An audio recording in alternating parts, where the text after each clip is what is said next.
Sonic Boom Episode 15 Curse of the Cross-Eyed Moose. We start out with Styx in the woods with a bucket running in fear from a silly moose. It makes sense that not every animal would be anthropomorphic. After all, apes still exist on Earth. After, the heroes briefly try to have a contest about who can hold their breath the longest. I guess because it gets boring just playing video games, which they do have. Styx runs into the house panicking because she knows about a curse of the cross-eyed moose. Why does she take such a long time to say it's a cross-eyed moose if the thing she's freaking out about is that it's cross-eyed? And why would she ever say her belief in curses was a science? Where does that curse idea come from? It's interesting that she believes in both conspiracy theories from the modern world and superstitious stuff, which would make more sense for a wild person. Why would you think the government would have anything to gain in replacing her plants with violins, though? It'd be costly. Tails calls his friends, telling him he's in a trap of Styx. Sonic is hanging upside down, and Knuckles has a problem too, and the heroes get caught in a trap. But it's not the Styx turned against them, and she assumes they think evil spirits bothered them. But then says she made the traps, and warns them about how dangerous evil spirits can be. She explains that if you find a white monkey with a stripe on its back and a tail shaped like a W, only it can remove the curse. So she wants to trap the monkey, as opposed to the moose. I thought she wanted to trap the moose, but killing it would be considered evil by her, I guess. Well, like it's too mature of a rating. I should have known. Realistically, she'd be like a hunter-gatherer if she's so wild and wouldn't care about doing that.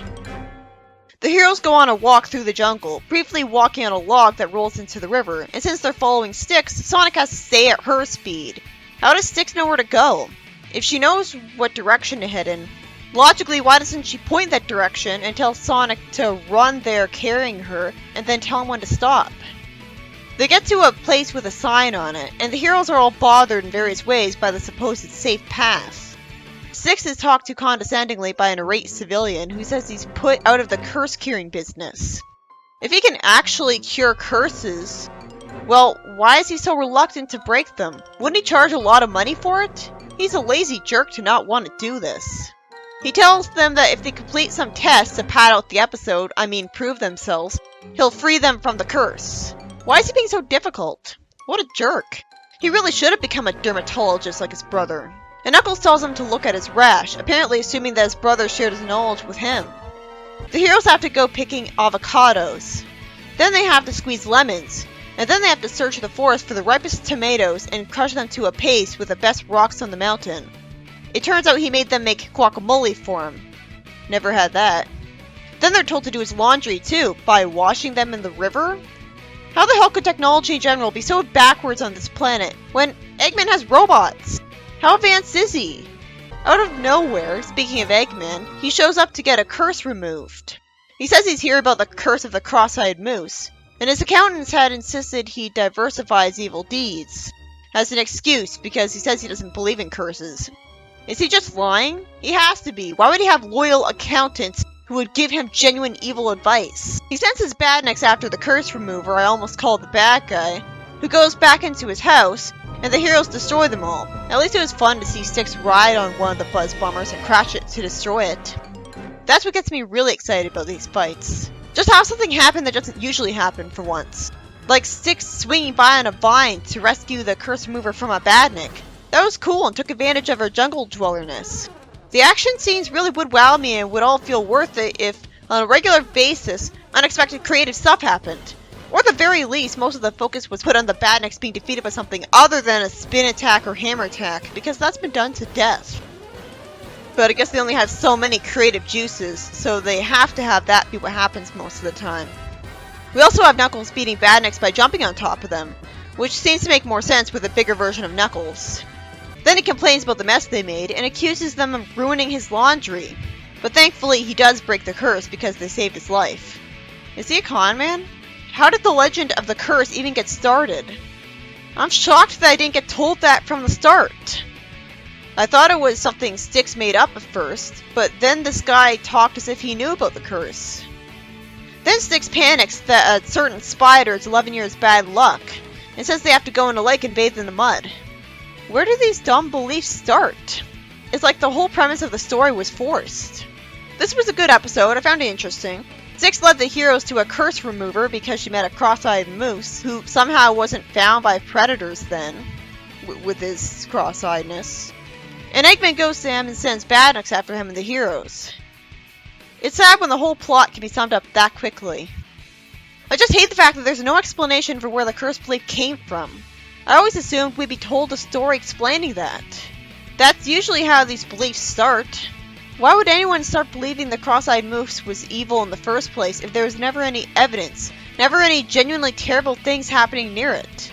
Instead of having Styx have a bunch of tedious, unfunny dialogue, we could have had her take up that time by explaining all the terrible things that have happened to people around the moose. That raised the stakes more, instead of the whole thing being ambiguous where maybe she's wrong or maybe she's right. It's a fantasy universe, but nothing terrible happened to her when she was around the moose. That's not good for an action series when the whole premise is to get rid of the curse. And like, the curse removal guy can't be a con man, or at least not a good one, because why the hell would his services be free? At the very least, he charged $1 for it. And who would not have a laundry machine? Just having it be on a tropical island doesn't have that make sense. We have a world with robots in it. So what if there's straw huts everywhere? Knothole did that too. And it didn't need to be a tropical island with a tribal aesthetic. Granted, there wasn't that much technology in Archie. I only remember the important characters like Road and Uncle Chuck being great engineers, outside of Echidnapolis. For the most part, the village just seems like a normal island village. And we see robots every episode. So trying to have me believe this is a steampunk ancient tribal time period doesn't work. Especially since Styx believes in conspiracy theories against the government, which is a modern invention. I suppose it's associated with the modern age anyway. Maybe there were some old-timey conspiracy theories in the 1900s or 1800s I'm not aware of. Point is, I think it's only associated with the post-industrial revolution. The internet age is where the conspiracy theories really got to spread. She has to have paranoid schizophrenia to be able to come up with so many ridiculous conspiracy theories on her own without needing to frequent a conspiracy theory website to get them. She should try to be a writer, because she's got a great imagination. I'm glad she's interesting and unique like that, it helps her stand out, but I still feel bad for her. What really makes me feel bad for her is that her friends are always giving her exhausted looks and being snarky with her when she's paranoid like that. And who can blame them? I guess it'd be worse if they were being condescending and blatantly lying to her face that they believe her just to humor her, instead of being honest. But it makes it seem like Styx is really lonely at the end of the day because she doesn't have anyone she can actually relate to. She has nobody to bond with over her paranoid beliefs. But of course, if she did meet someone like that, they'd be a bad influence on her and make her even worse. So she's better off. Episode 15-2, Chili Dog Day Afternoon. We start out with Amy pacing back and forth and saying that building requires teamwork, as the heroes are building the stand for the chili dog judging contest, and Sonic is going to be the judge. Amy goes on about how she's bossing her friends around. I like that Styx had to get Styx. Then one of them collapses the thing by pulling out a load-bearing banana. Amy decides to build the stage herself, and she does a great job all by herself, complete with nice-looking red stuff decorating it. Not only does she excel at girl stuff, but she just has to excel at guy stuff too. Sheesh, Sally Acorn wasn't this suspiciously talented. Sonic eats some of Dave's offered chili dogs, and somehow correctly guesses all of the ingredients, even though he couldn't have eaten them before. Then we see some supposedly one-of-a-kind peppers get exposed by some guy spilling them. And after the old lady who lied to the heroes about it crashes with her scooter, they refuse to help her up, even though they're supposed to be heroes. True good guys would help her regardless and impress us with that, and confuse us with that. Knuckles then eats some overly hot peppers and thinks they're worth eating later. Then Eggman shows up for some reason and brags about how hot his own peppers are. Why would he ever bother wasting time in this competition? What, does he want attention? Sonic is the judge. He'd just make him lose. Well, I guess because he'd do anything to force Sonic to acknowledge him as something after all the times he lost, but that's really pathetic. Then the scammer old lady gives Knuckles some supposedly rare map and giggles. She's entertaining. Knuckles almost slides down to his death in a canyon and says that was awesome and he's gotta do that again. I love his attitude about danger.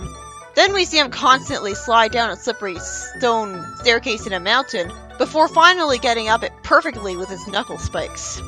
Then a baby duck explodes on him, as does another. They're not really animals. I refuse to buy that he'd 1. Keep doing this in an overly long gag and get blown up 87 times, and 2. That he'd have soot on him and that's all. He would have died the first time. If he was protected by rings, well, why did he get any soot on him the first time, and why didn't he die a second time? Those are really generous rings for this universe. They protect him 87 times. All those Sonic cartoons, they never show the characters having rings scattered from them after they get hurt. But it makes sense since it would look silly and break the immersion. Anyways, he gets trapped in a chair sending him flying ahead. And then he wakes up tied to the ground, and he tries to do an epic rant about what Sonic's relying on him for. Then it turns out he's been kidnapped by a giant talking pepper leading a whole pepper tribe, like it's AOSCH in the hot dog village. The pepper leader, who has a Scottish accent, explains that his tribe was led away from their hometown of Hot Springs, and he wants to reclaim it for generations to come. But why did they need an oath to achieve that? Then we see Knuckles running up to Sonic with a Scottish beret, reminding me of Penders' anti-Knuckles, and he leads a bunch of pepper guys to the competition, throwing them around. Sonic calls him out on attacking his friends. I don't understand why they're attacking this place. Do they consider it their ancient home? Well, I guess so. But why would Knuckles side with them against his own friends? The leader of the pepper guy falls into the chili sauce and is reminded of the hot springs of home, rather than dying like I was worried about. So we cut to the pepper guys relaxing in the chili instead of hot spring. Sonic casually says they're gonna eat them, even though they're clearly sentient beings. Huh? And he's immediately relaxed into forgiving him because he gets fed. Sonic immediately decides to declare this chili dog the winner. Then it turns out this was all a dream caused by Knuckles eating a pepper, because when the heroes find him, it turns out the chili dog competition was yesterday and he missed it. So the writer knew that the talking pepper tribe was too silly even for this show, and retconned them as all being just a dream caused by Knuckles' upset stomach, even though AOSCH had a village of talking hot dogs just fine. So why is this show taking itself so seriously? This show is the king of things being that stupid. Why stop here? Sonic the comic had Sonic get threatened by talking vegetables. And there they explained it without making it all just a dream. Because they had guts. Well, yeah, guts to be silly. It turns out they were created by the chemical waste of Chemical Plant Zone. Well, it didn't make sense, the veggies would have just wilted, but at least they tried to make it a real story instead of just a dream. Now we'll never know how the actual chili dog competition went. Well, I'm sure it was just like a real one, thus too mundane to show, but still. I'm torn between being thankful that such an embarrassingly stupid plot was all just a dream, and being disappointed that it was all for nothing. And the story ends with Knuckles breathing fire on his friends by accident because of the pepper he ate a while ago. Which makes no logical sense, and logically that would have killed them all unless they have rings that are invisible when they scatter from them. And he ate the pepper a day ago, so how does it still have that effect on him? And it would be nice to see him breathe fire against robots to be useful with that power, but he won't. This episode was about Knuckles having a dream from eating a spicy pepper that he led some talking pepper people to attack Sonic's town because they want their hometown back. Somehow the heroic good guy Knuckles was convinced to attack his own village and friends that easily by a bunch of people he just met. Well, fortunately this and the embarrassingly silly concept of the talking pepper people was made up for because it was all just a dream. But now we'll never know how the actual chili dog contest went. And if Knuckles had been asleep ever since yesterday and just now woke up, that means eating that pepper put him into a coma. And yet we don't see anything near him. I mean, he wasn't being taken care of. Good thing he woke up so early, and at all. Good thing he was able to hold it all this time.